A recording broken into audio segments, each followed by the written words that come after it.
ફાળવા નથી. 2018 થી બજેટના પૈસા આપણને ફાળવવામાં આવ્યા નથી.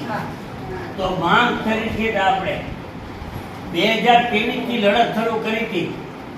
અમદાવાદમાં 2 રેલી, એક સંમેલન કર્યું, ગાંધીનગરમાં એક સંમેલન કર્યું, ધારાસભ્યો આવેદન પત્રો દીધા, 3 દિવસની ટ્રાયકે પાડી હતી. પણ જોગાના જોગ કોર્પોરેશનમાંથી અને પાર્લામેન્ટની ચૂંટણીઓ બધી જાહેરાત થઈ ગઈ. એને હિસાબે આચારસંહિતા લાગુ પડી. એને હિસાબે બજેટ જે સપ્લિમેન્ટરી બજેટ જ બહાર પાડવામાં આવ્યું, બજેટ બહાર પાડવામાં નહોતું આવ્યું. નવી સરકાર બની અને બજેટ બહાર પાડ્યું, એની અંદર પણ આપણી માંગ સ્વીકારવામાં આવી નથી.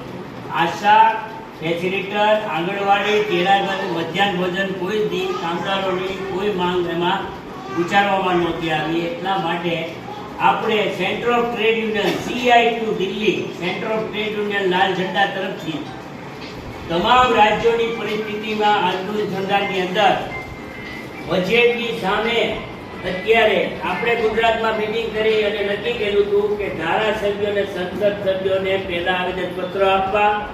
10મી તારીખે આખા ગુજરાતની અંદર બીજી બહેનોએ રેલીઓ કાઢી છે.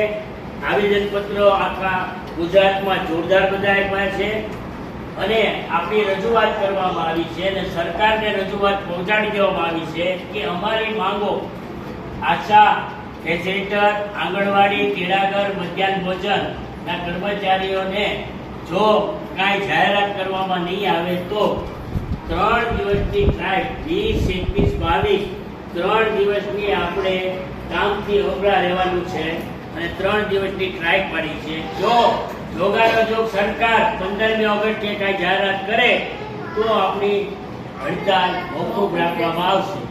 એટલે માંગણી જો નહીં સ્વીકારવામાં આવે તો 3 દિવસની ચીમકી પહેલા, આની પહેલા આપણે 2022માં ધારાસભ્યની ચૂંટણી હતી ને આપણે જાહેરાત કરી હતી 3 દિવસની, અને પછી પોલિયોનું કામ કર્યું અને સરકારે આપણને બોલાવ્યા અને 2500 રૂપિયા, 8000 રૂપિયા ફેસિલિટીને મળ્યા હતા.